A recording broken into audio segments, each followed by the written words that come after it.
Can you talk a little bit about the firmness of the handshake? Oh my gosh, that is such a hot topic. Okay, men and ladies, this is not your opportunity to give them a wet noodle hand. My mother-in-law is amazing in so many ways.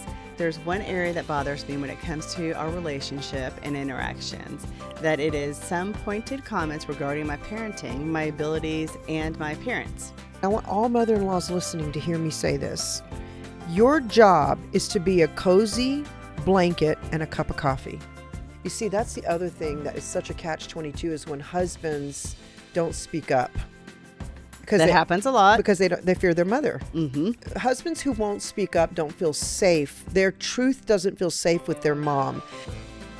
Hi guys, and welcome back to the Really Feminine podcast. I am so happy to be here on episode 9. I can't even believe we're on episode 9 already. It has been a fun run.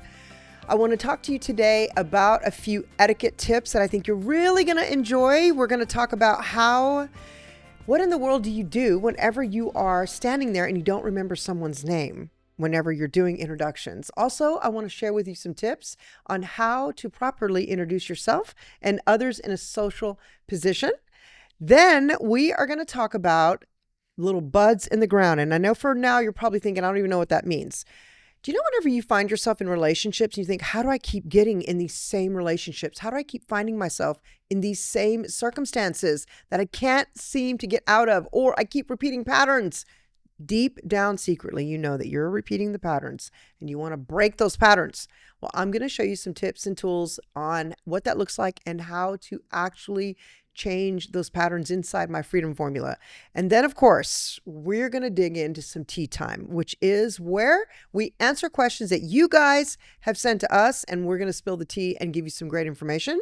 But first, I want to share with you a little bit about something that's very near and dear to my heart and my whole team's hearts is Bochi's Org. And Bochi's is a nonprofit that I founded about 10 years ago, where we worked on restoring victims of sex trafficking inside a safe house. Now we are focusing on extending those tools and all the things that we're able to offer through resources to women and children who are exploited in every area of life. Also, we really believe that these tools that we have that we're bringing you here will also help to reach into patterns of addiction, patterns of abuse, patterns of things in your life that you might be regretting from the past or traumas that you're carrying. We are now focused on bringing these tips and these resources to help restore your life, restore your thinking, restore your family, and restore you. So that is what we're doing. We're hoping that you'll check out Bochi's Org down in the section below. You can check us out there, see the work we're doing, and we're reaching out to you to help make it possible for us to extend resources to these victims who are exploited in all areas of life and also around the world. So check us out, bochis.org, and see how you can get involved to help us make it a reality for those young girls and boys who are exploited and don't know how to get out of their situation. Next, I want to introduce to you my cousin, Michelle, who is my lovely co-host. Michelle. Hello. Hello. Hello. Hello. Hello. Hello. Michelle is awesome because she loves to get down into the scoop. And so she is also helping me with questions that she believes that you guys would want to know. And so you can just ask me questions about this whole introduction thing. I know that we've talked about introducing people before, and I know that I'm like, y'all, for real, I think I've been one of the worst people on introducing because I don't remember people's names. You're pretty bad. I'm pretty bad. I'm pretty bad. I'll just walk away and be like, okay, I'm out. I don't remember your name. So I figured it out. I've learned some things in my elderly ages, but I'm going to share those with you. Okay. Yeah. How are you feeling about the podcast so far? Good. I love it. So fun. We've had fun, especially the tea time. Yeah. Of course, that's my favorite. That's yeah. We get into well, and your freedom formula is really good too. We get into some of these questions and we're like, wow. And so just so you guys know, like we don't know what the questions are until we ask them. So it's just kind of like raw and real. It's new to us as well.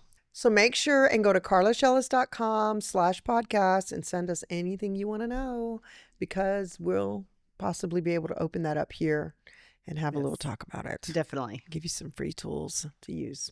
All right, let's get started. All right, so the first topic up is introductions. We all know Michelle. I know you understand how bad I could be at this.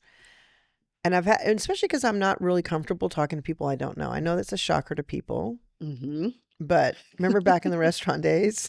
You would just hide. Yes, I do. So I used to own restaurants, and Michelle was kind of my front person. She was the manager, but she was the friendly one. You were very friendly with everybody, and I just wanted to hide in the kitchen. Unless you were carrying a table across the restaurant trying to accommodate a customer because we were on a wait. Then you weren't shy. Tell that story, Michelle. Tell that story. Oh my gosh. Well, it was a very small restaurant, very quaint, and we were on a wait, and somebody wanted a 4-top, but all we had was 2 2-tops. And so Carla literally picked up a table because I was like, it's going to be a 20-minute wait. And Carla hated for the customers to wait. So embarrassing. So she literally picked up a table and like carried it across the restaurant to make a 4-top. No, I hurled it over my head.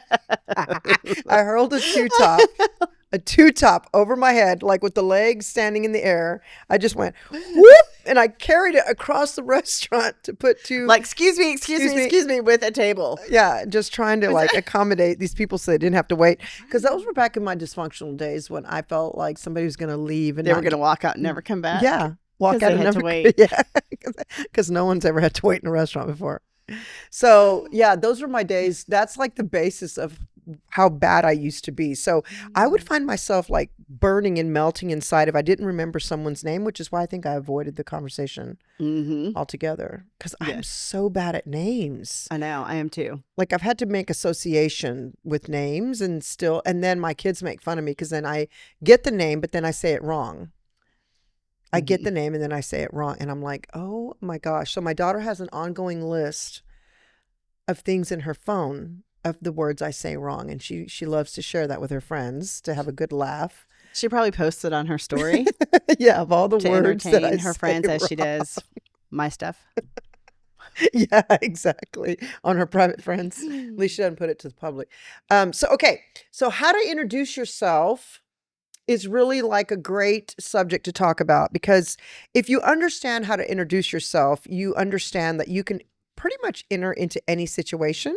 And, the first barricade is really the awkwardness of not knowing anybody.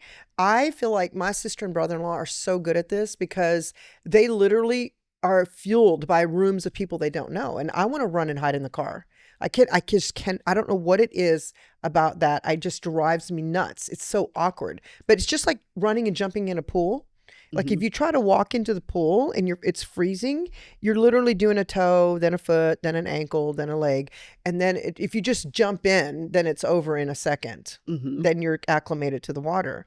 But doing it one little step at a time takes forever, and it's horrible. Yeah. So that's kind of the way I'm starting to teach myself about being in rooms I don't know people. Like I'll just go in and use my form. We've talked about that in the past. I think you should do a refresher on Form the form. is acronym. So when you're introducing yourself to somebody, it's not so much going, hi, my name is Carla. So let me start with that first step. You're going to go, hi, I'm going to emulate. Okay. Hi, my name is Carla. Nice to meet you. And then it depends on the environment we're in, whether I'm going to give you my last name or not. If I'm in an environment where people feel sketchy or it's not a right environment, I'm probably not going to give you my last name. I might just say I'm Carla. If I'm in an environment where I feel like I'm in a trustworthy environment and these are people I actually want to connect with, then I'll give my whole name. But it is truly just like I put my hand out and I shake their hand and I make eye contact. That's super important that you make eye contact, because when you make eye contact, you are communicating to people that you're meeting, I am confident about myself and I am someone you want to get to know.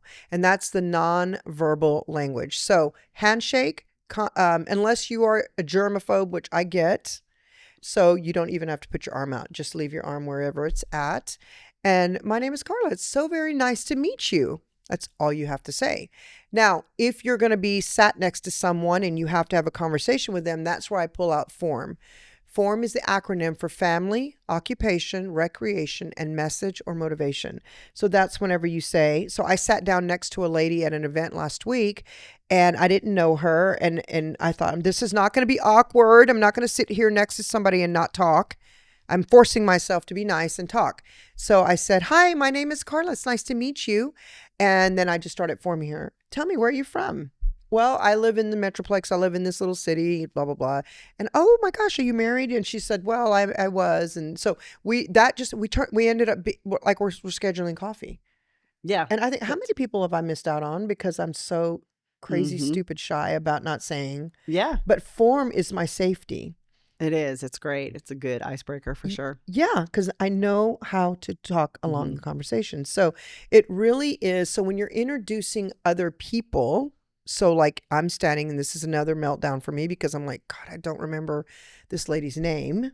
And so this is the search. You and I are standing there talking. We're having a conversation. We just met, or maybe we know each other. Somebody just walks up and they obviously need to be introduced to you. But I don't remember that person, but we know each other. I don't remember the name. And so then I start I feel like I have cotton mouth because I feel like I'm on the fire seat. And then most times I don't remember the name. So I will say, oh, I wanted to introduce you to my friend, Michelle. And then I just don't speak if I don't remember the name, because classically what's going to happen is it's putting the pressure back on the other person, and they'll say, oh, I'm Chloe. It's so nice to meet you. Yeah, I think it's really important to do that because, like, I know my husband, he's horrible with names also. Yeah. So he just won't introduce me because he doesn't know. Like, he's like, I don't remember their name. But it's always important to do that because that it naturally leads to, oh, okay, this is my name. And I always tell my husband, if I don't introduce you, don't say, introduce me to your friend. Because I'm like, I'm not introducing you because I don't remember their name. Mm-hmm. And I said, so if you walk up and I'm talking to somebody and I don't immediately introduce you, would you start the conversation and say, hi, I'm Carla's husband, Simon, and put your name hand out? Yeah, that's what I've just started doing. Yeah. I just always introduce myself. There you go.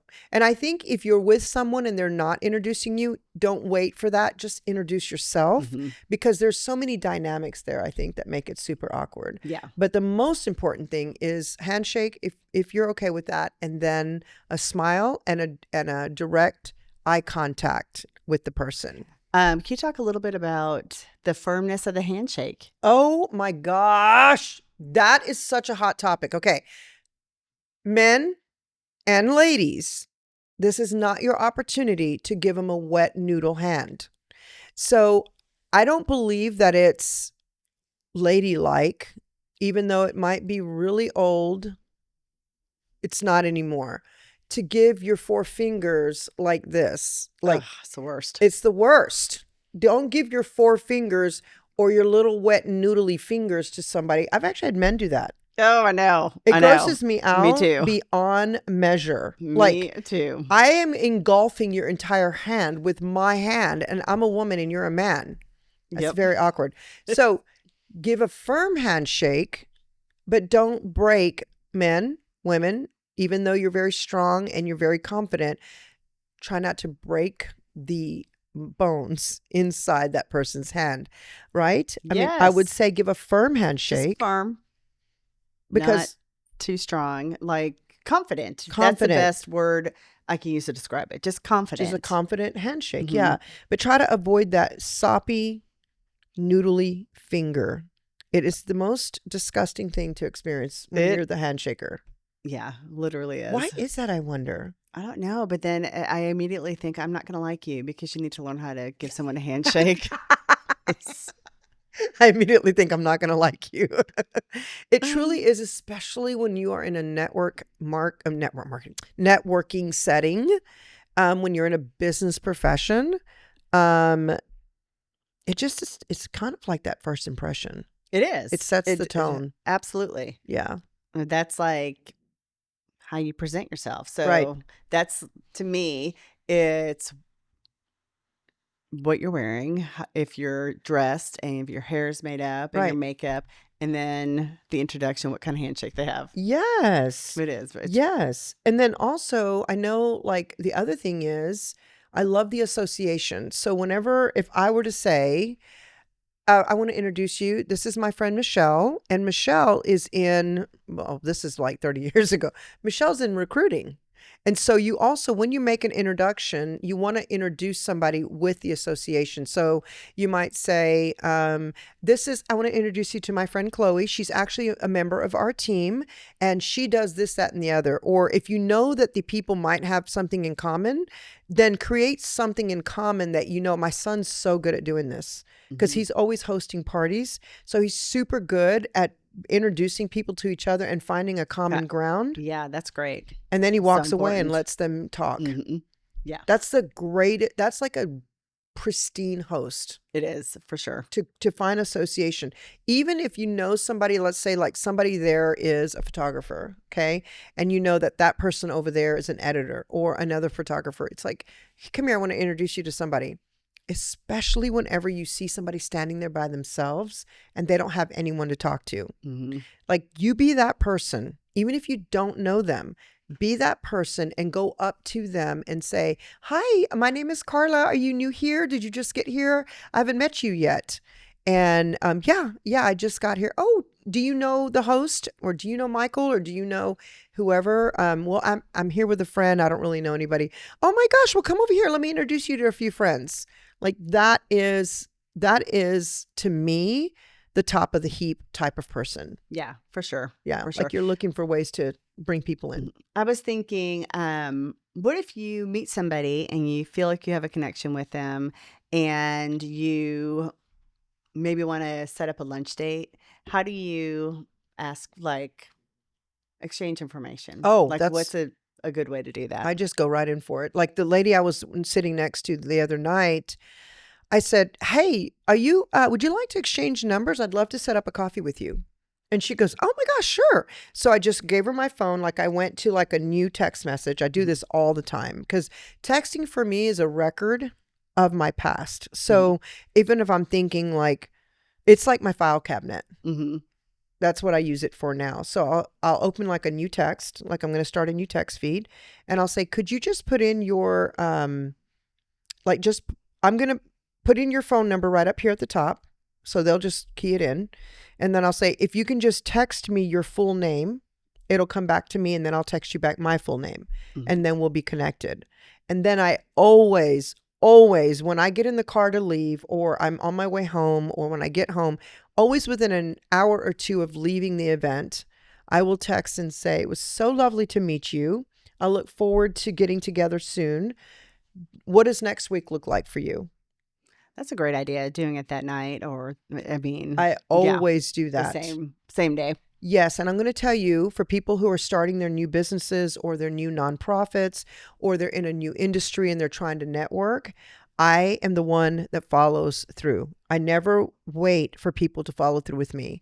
So I was building my nonprofit 10 years ago, and I found everywhere I went, I had a goal of introducing myself to 3 people, getting their names in my phone, and following up for coffee or lunch within the next 2 weeks, because I wanted to get in front of them and introduce the nonprofit I was building and start to get the word out, start to get prayer support, start to get financial support.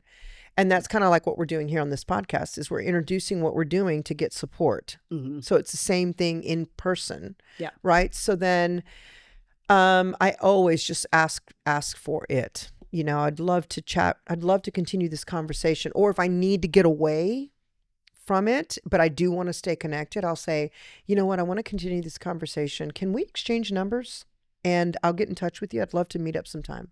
That's good. And I like how you hand them your phone. Yes. And you let them do it. That's so much easier, because I'll be like, I usually just do it myself. Yeah. I have to create a new contact and then enter it in, but that's an easier way for sure. If you do go to create a new contact, then immediately text them your full name. Yeah. This is Carla Shellis. I met you at Michael's art show.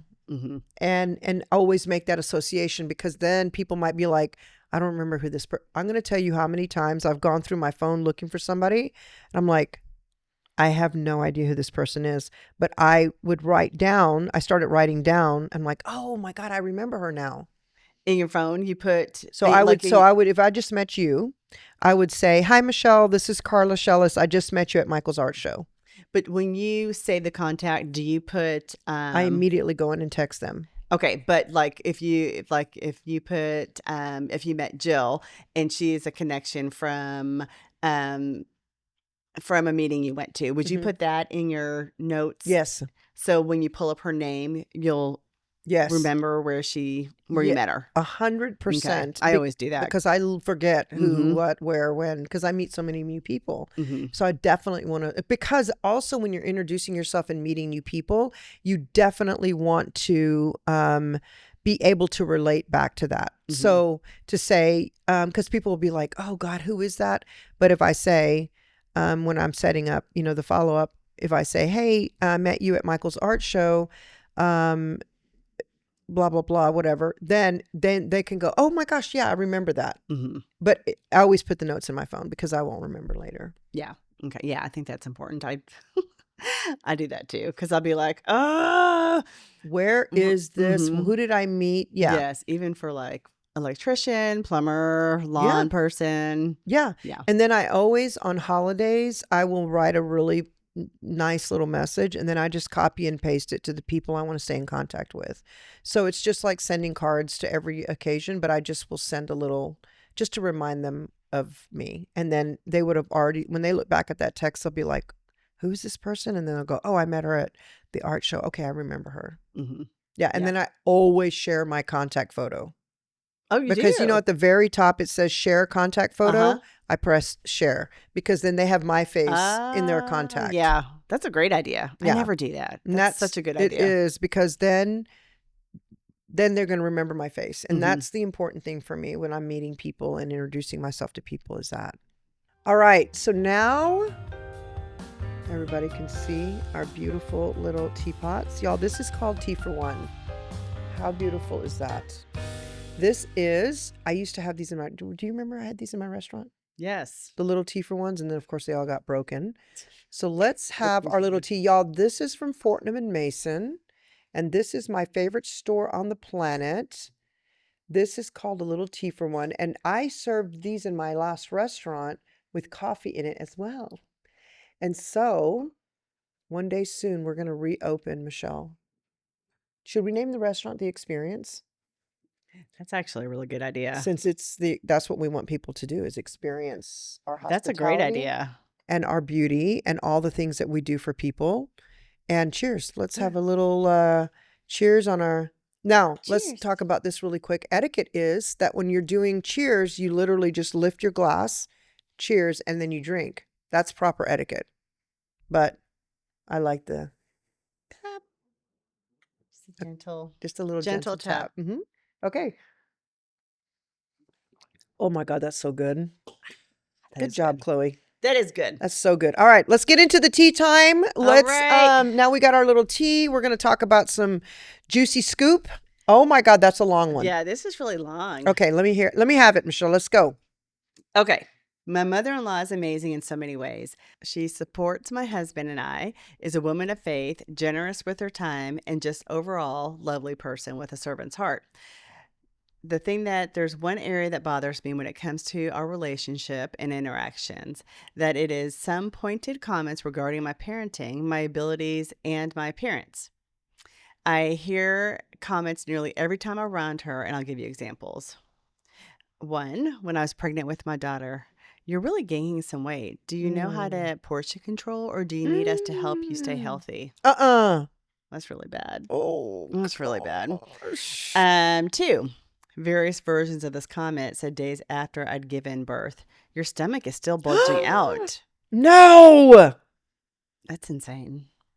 That's really bad. Somebody put a sock in that lady's mouth. Or your stomach looks like it's finally flattening a bit. Always commenting about my appearance. I never know what to say back. She also thinks I can't do anything right by myself. She'll say things like, I wish I understood your brain and how it works. Would it help you if I made a list to do so you could actually get things done during the day? I get my task done, just not in her I time am frame. cringing so bad right now. If there's a dish in the sink, she will comment about how it seems like I'm overwhelmed and can't keep up with the household chores. I have 2 young children under the age of 2. I'm doing the best I can to get things accomplished. She also doesn't think I'm very smart. She comments and educates me about simple life lessons, as she calls them. That's pretty demeaning. Things I already know, but listen to her talk about anyways because I feel it would be rude to shut her down. I really don't know how to respond in these situations. Advice and help appreciated. Thanks, Carla. Wow. Holy cow. Which one do I talk to? I need an hour on this subject. Which one do I talk to first? The mother-in-laws or the daughter-in-laws? I know Oh both my need to be gosh. addressed for sure. Holy cow. Okay. Let me put my cup down for this one. I'm going to have to be flailing my hands. Okay. So first, Michelle, you're a daughter-in-law. You happen to have an amazing mother-in-law who happens to be my aunt, who I love so much. My Aunt Irma. Shout out to you. Greatest woman. Michelle, let's talk to you first because I'm going to give a very I'm a coach. I'm a blah, blah, blah, just off the cuff. What are you thinking about that? I mean, what would you do? What would you do? I know that as I was reading it, I was thinking, I don't even know what I would do. I don't know how I would respond to that, honestly, if she was criticizing my weight. I know. I don't even know what I would say. What in the world?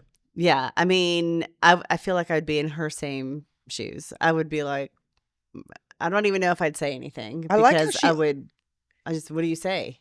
Well, and especially how she opened this up with how kind she is. Yeah. I'm like, whoa, that's a cover for the truth. Yeah. Wow. Yeah. Yeah. For her to just be so open about her weight, criticizing her weight. Yeah. And especially after giving birth. I wonder what her husband says about all that. You see, that's the other thing that is such a catch-22 is when husbands don't speak up. Because that happens a lot. Because they fear their mother. Mm-hmm. And they fear the consequence. Because husbands who won't speak up don't feel safe. Their truth doesn't feel safe with their mom. Because in the past, they've given their truth to their mom or seen dad or sister or brother give truth to mom. And mom melts down and holds the whole house hostage to her emotions because she can't receive the truth and make a change. She receives it as offensive and an attack against herself, which is a very dangerous place for women to put themselves because you isolate yourself in the middle of nowhere where no one will tell you truth anymore. So then you begin to develop a false reality around your life. Yeah. And then I get messages all the time. My kids won't have anything to do with me. They all live in different parts of the world, but they will not come see me. They will not talk to me. Why is that? I hear that daily times 10.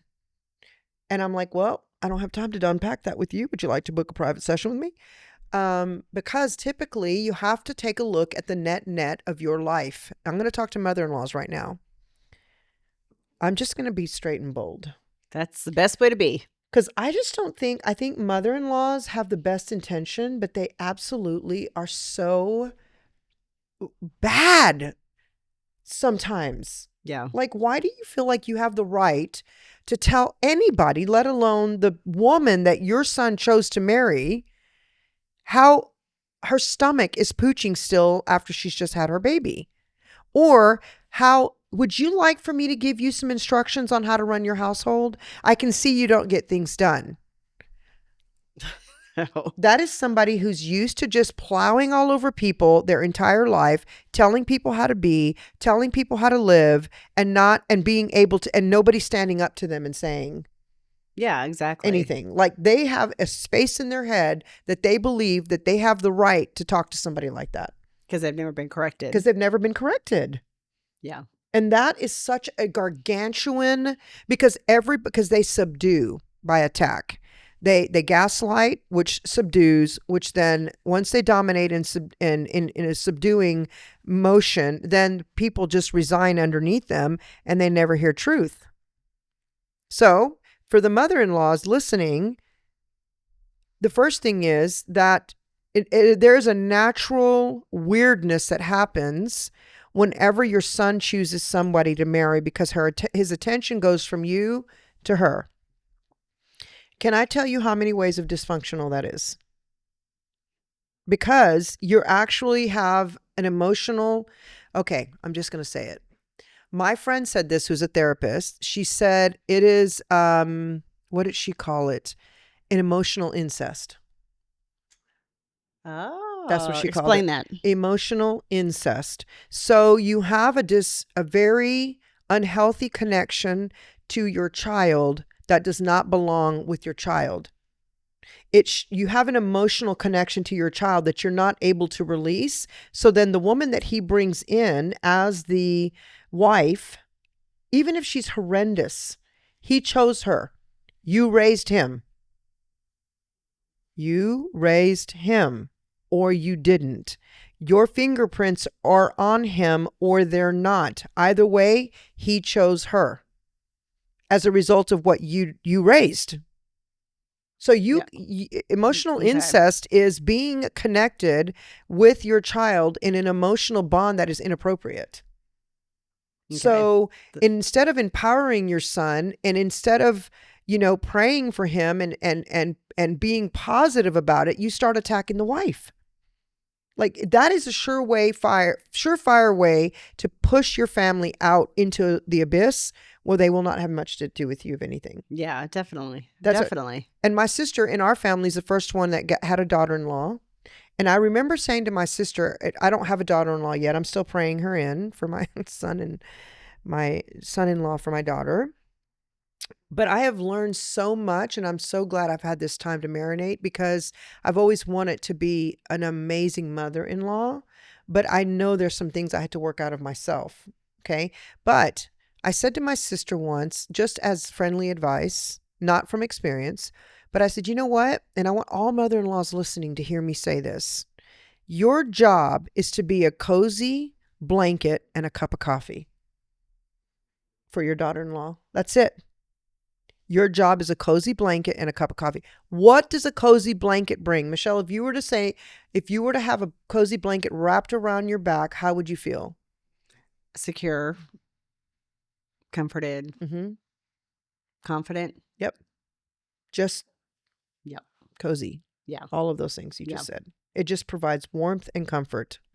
A cup of coffee, if you like coffee, it could be a cup of tea, it could be a hot chocolate, that just warms your soul. It just warms your soul. Mother-in-laws, listen to me right now. You have to be a cup of coffee and a warm blanket. That is it. That is it. If for some reason you feel like something needs to be done, a simple question is there any way that I can help you? Not, I can see you're overwhelmed and not getting things done. Is there anything I can do to help you? Not that. Would you ever, if there were dishes in the sink, just start doing the dishes? I would ask her, because that's a good question. So I would ask her, would it be helpful for you if I were to wash your dishes for you? Would that be helpful for you? First. Yes. Because let me tell you another thing that's so unbelievably serious. Women, our home is our territory. And that's the way to get women to start dogfighting, is even emotionally or verbally, is whenever you overtake a woman's territory. Her home is her domain. So you got to tread very lightly when you're in someone else's home. Very lightly. And my mom, God bless her, she used to come in and just start working. But she was my mom, so I didn't.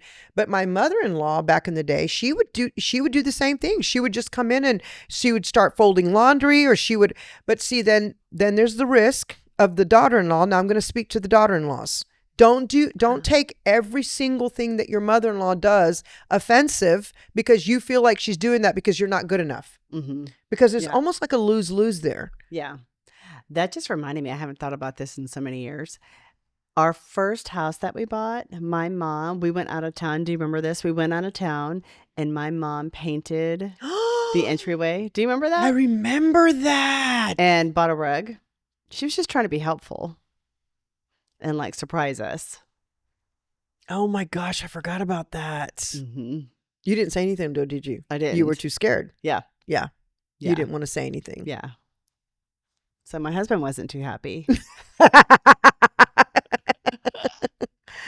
But I was like, That was nice. Yeah, but see, She should have asked. yeah, of right? course. Right. But you're her daughter, so in her mind, she's thinking, I'm going to do something nice for you because her specialty was decorating. Your mom was great at decorating. So I'm sure. But see, here's the thing. It's important to ask. Yeah. Yes, that's for sure. Because she definitely crossed a boundary. 100%. And so let me tell you guys, boundaries are not to keep bad out. Let's change that perspective. Boundaries are to preserve the goodness of your heart and the love of who you are in. Boundaries are to keep acid from falling into your clean, fresh water. That's all it's not to keep the acid out. It's to keep your fresh water fresh. I hope that makes sense. That does. I think a lot of people struggle with that. Because for sure. Your mindset is, if I'm setting you a boundary and then the person has the boundary set against them, it's like, oh my God, they're being so rude. They're building a wall around me, they're away from me, and they're trying to shut me out. That is not what that means.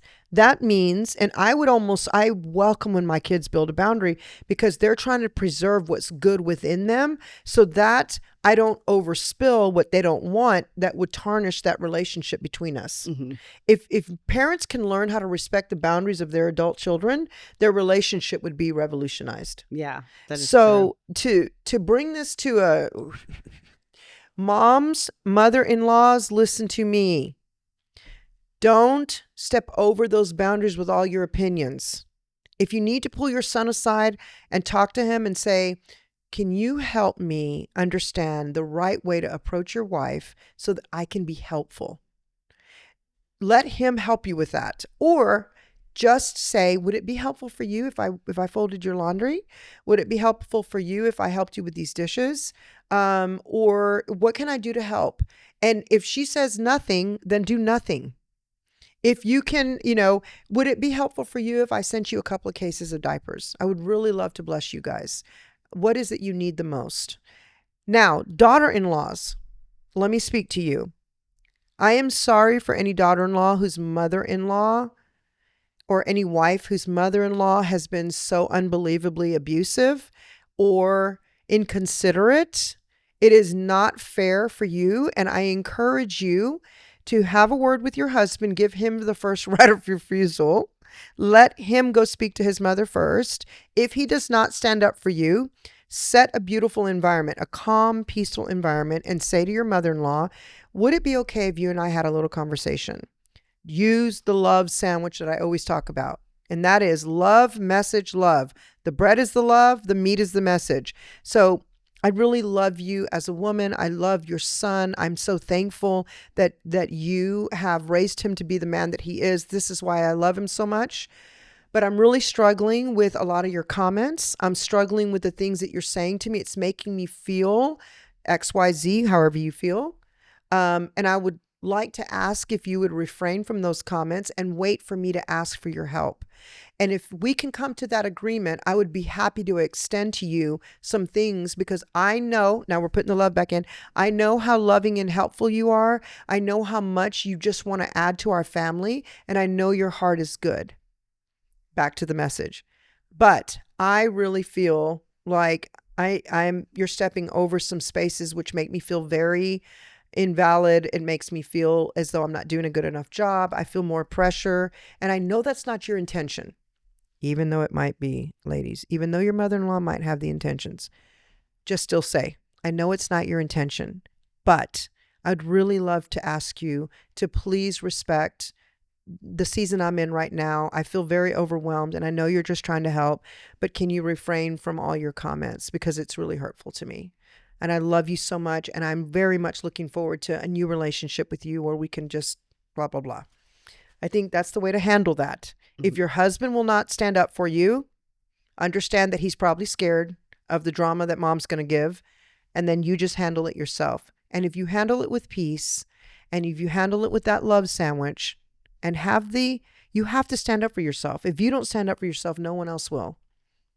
And if she comes back and she's super mean and rude, then you're going to have to do a little pushback. You're going to have to move her out of so much time together and let her feel the coldness of that outer circle, which is Okay. She calls back a few weeks later and says, I'm noticing you guys aren't inviting me. I'm noticing that you're not including me in things. Why is that? Then that's when you can say, honestly, I love you, but I feel like you didn't receive our talk very well.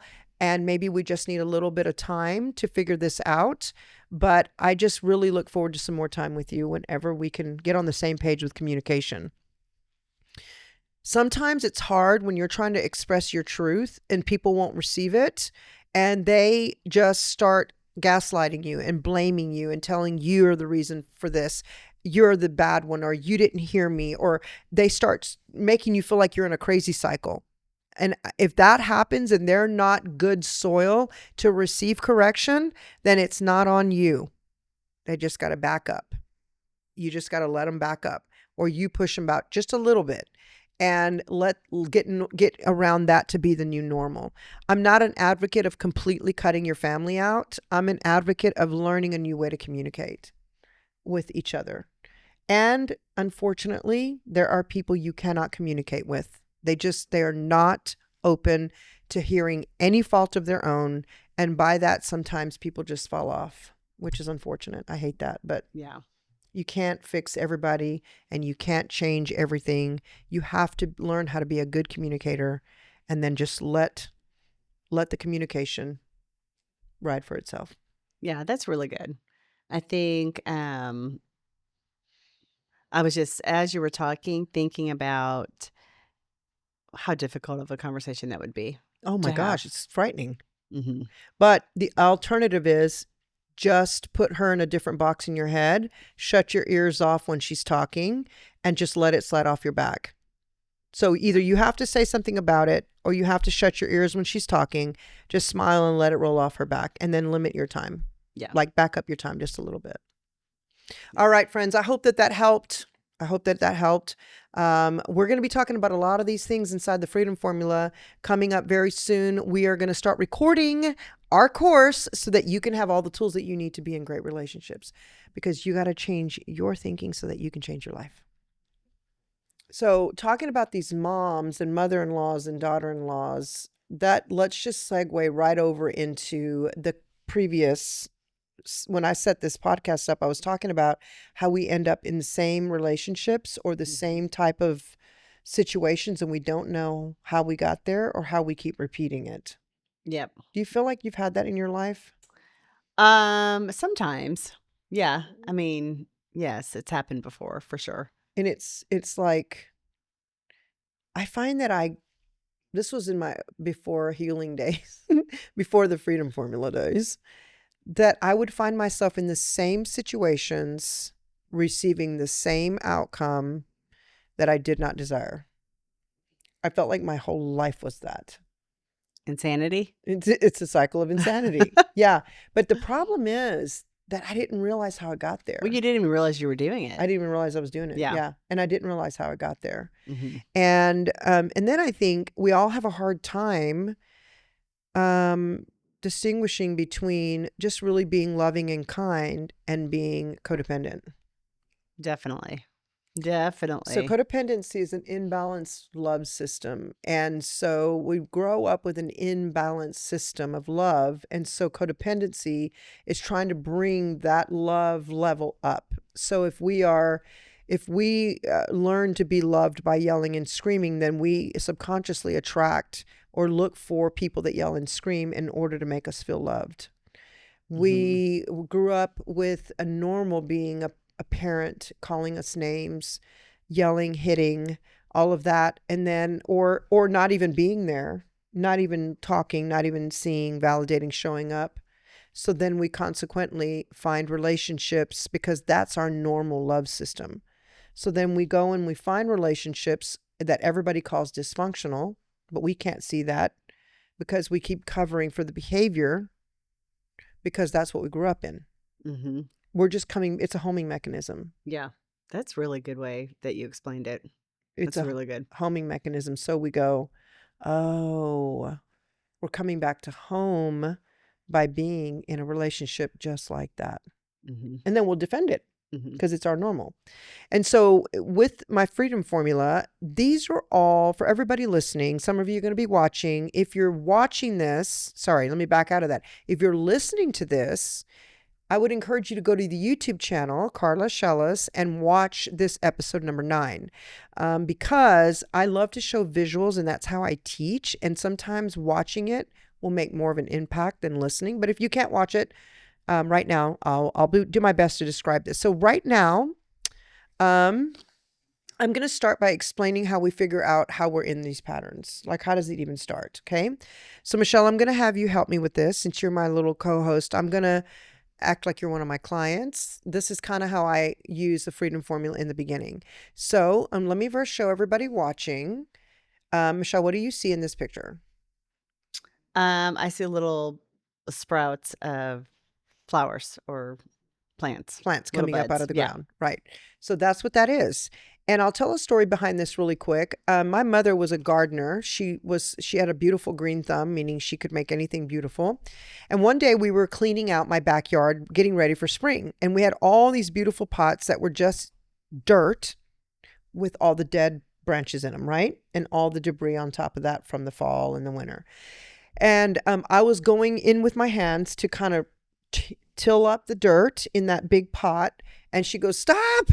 And I was like, "What?" And she goes, "Stop, stop, stop. You're going to rip up those marigolds." And I said, "Where's the marigolds?" I'm thinking, I don't see any marigolds. Well, she saw little tiny leaves coming out of the dirt like this, where they're just tiny little buds of leaves poking up out of the dirt. Okay. And she goes, look, it's right there. It's right there. And I go, "Mom, how in the world can you tell that's a marigold?" And she said, "Because of the leaf. I can see by the leaf that that's going to be a marigold. You're about to rip that out and then just leave it there. It'll come back." I'm like, "No, I need this pot for that big overflowing color." And she was like, "Okay, well then let's gently take this out. Let's get up underneath the root and let's take it out and put it in a new pot so we can leave that set aside and it will grow and it'll be a big, huge bush of orange or yellow marigolds whenever it grows up." And I'm like, "Okay, yeah, put that in a different pot," because I did not have patience to wait for that. I just want the new color Yeah. in this pot. Yeah. And so she was so methodical in that she would just like take such good care of these little buds. Okay. So we have the little buds coming out of the dirt, and my mom could identify what that was going to be based on the shape of the leaf. All right. So we have that one. Now, Michelle, just play with me here for a minute. I'm going to show you some images. Okay, everybody. First, you can see this image. And Michelle, I'm going to ask you what this is. Orange tree. Okay. How can you tell it's an orange tree? Because I see oranges. You see oranges hanging off of it, right? Yes. That looks so nice. Mm-hmm. It does. We stayed at an Airbnb once. There was probably 10 trees like this with grapefruits, oranges, and lemons. Oh, how nice. In the backyard. Wow. Felt like I was in Garden of Eden. Okay, so that's an orange tree. Now take a good look at the leaves. Okay. Okay, now what is this tree? Okay, I'm going to show everybody watching. What is that tree? Banana tree. And you can tell it's a banana tree. Because I can see the bananas. You can see the bananas hanging down. Okay, so you're looking at the leaves there, right? Mm-hmm. All right, now everybody, we saw the fruit hanging off the tree. Remember that. What tree is this, Michelle? Based on the 2 trees I just showed you with the fruit on it, is this going to be the banana tree or the orange tree? It doesn't look like either. Okay, let me show you the picture again. Does this tree look like these leaves or like these leaves? Well, it looks more like the orange tree leaves. Right. So this is an orange tree. You just can't see because the fruit hasn't been produced yet. If you look closely, you can see oranges hanging on there, but they're still green. They're just barely budding off the tree. So that's an orange tree without the fruit showing. Okay. But it's going to produce oranges. It's still an orange tree. It's not an apple tree or a plum tree. It's an orange tree because the leaves match, right? Okay. So then if we go to this tree, what tree is this based on what you just saw? Banana tree. Right, because it has the same leaves. Yeah. Now, just because you see this, the leaves are exactly the same as this one, the only reason why you call it a banana tree on this one is because there's bananas hanging off of it. But if you take the fruit off and you just see the leaves, it's still a banana tree. Okay? So let me make my point with that. Is that whenever you are seeing someone's behavior, someone's words, someone's actions, when you see that they are in and out of jail all the time, when you see that they are always hawking something for money, when you see that they're always drunk or high or abusive, or they're hurling insults at you, or they're throwing things at you, or they're physically aggressive with you, that is an abuser. But what happens is we will see the fruit of that person, meaning they're punching, they're hitting, they're throwing, they're yelling, they're calling you names. That's the fruit of the tree. That tree is called an abuser tree. But what happens is in the early stages, or when we get past the abuse, whenever the abuser has now come down off of that abusive cycle, they start love bombing. So they start saying nice things and buying you tons of gifts. And all of a sudden the fruit just disappears. And now you're trying to convince everybody that I'm looking at this banana tree. I'm looking at this banana tree now, and I'm saying, well, that's not a banana tree. There's no fruit there anymore. And people are going, yeah, but the leaves are the same. It's still a banana tree. Yeah, but I just believe that if I stick in there long enough, and if I love this banana tree long enough, it's going to start producing apples. Are you with me? Mm-hmm. A banana tree is always going to produce bananas because the root of it is a banana tree. You cannot convince the banana tree to turn into an apple tree or an orange tree. The only way you're going to get apples is when you plant an apple tree in the ground. The only way you're going to get oranges is when you plant an orange tree in the ground. Okay? But what people do when they end up in really bad relationships is they try to convince the world that even though this is a banana tree and it looks exactly like that, you just don't see the fruit right now because he's not punching, or he's not getting high, or he's not, he's having a really good 5 days. We try to convince the world that this, in fact, is an apple tree and it's going to be really, really good for me, when in fact, the root system is still going to produce the same. And here's the clincher. We, especially women, believe that if we will just hang in there, if we will just love them better, if we will just make another excuse, if we will just be skinnier, be quieter, be cleaner, be fill in the blank that you're always getting in trouble for. If we would just manage our finances correctly, if we would just stop spending, if we would just not be so aggressive and talk, if we would just fill in the blank, then this person wouldn't abuse.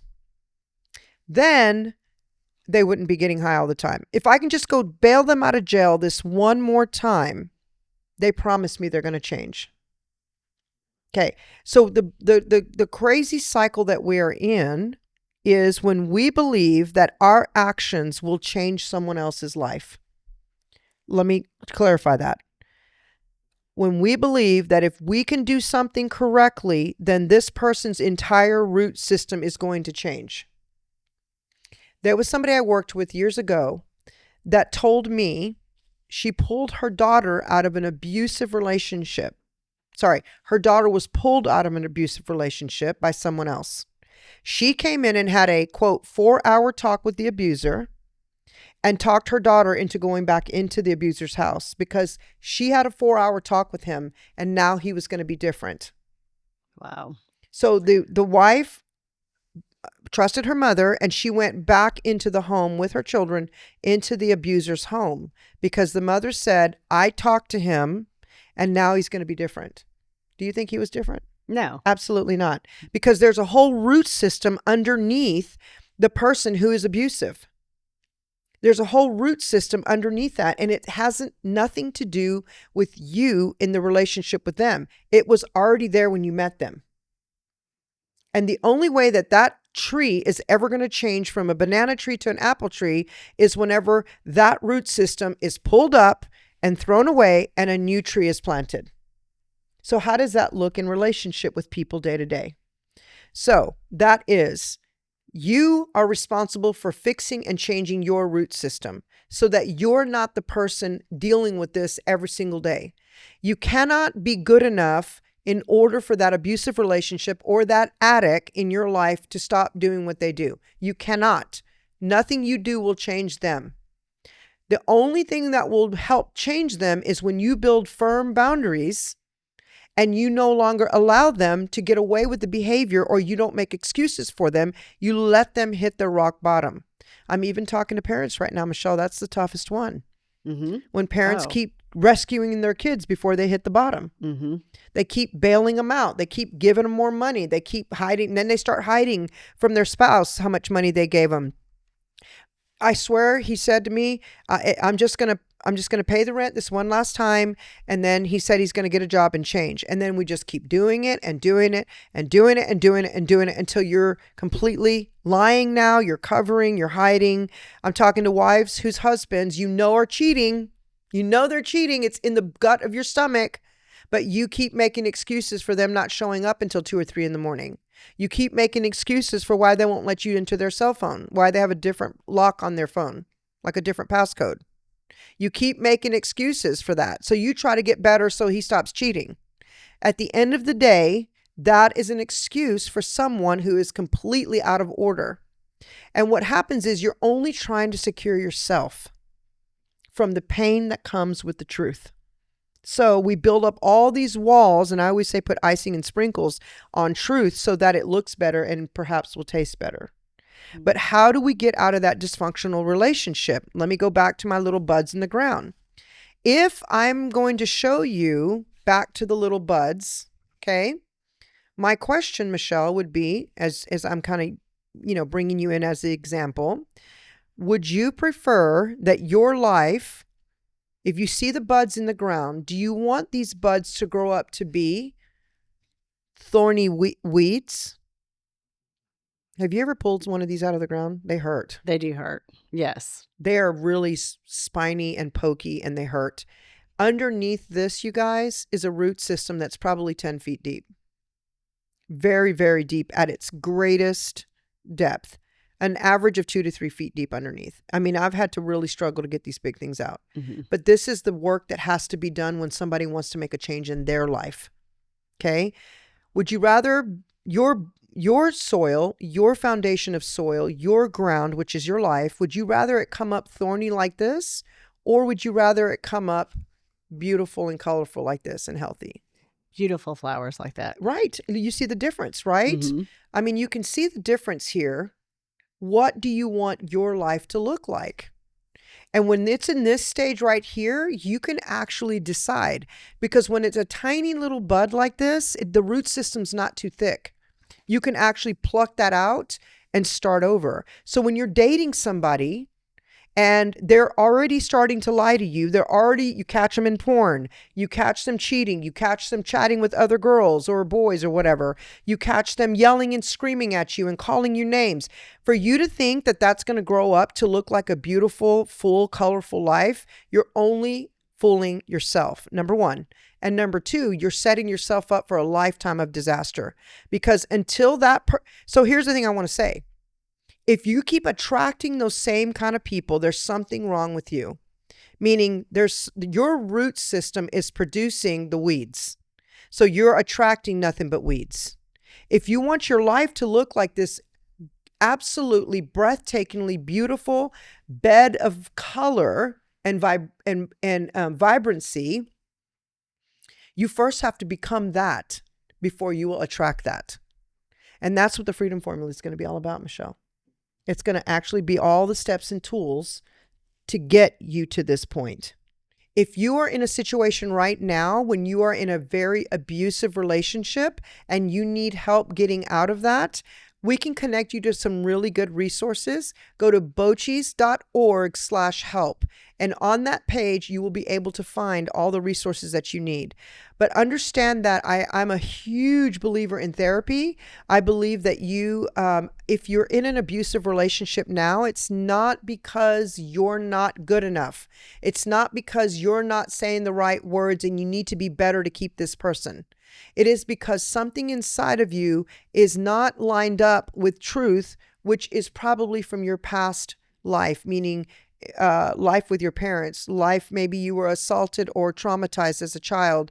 Maybe you had some sexual abuse, even in your early days of life, or maybe you have trauma in your high school life or college.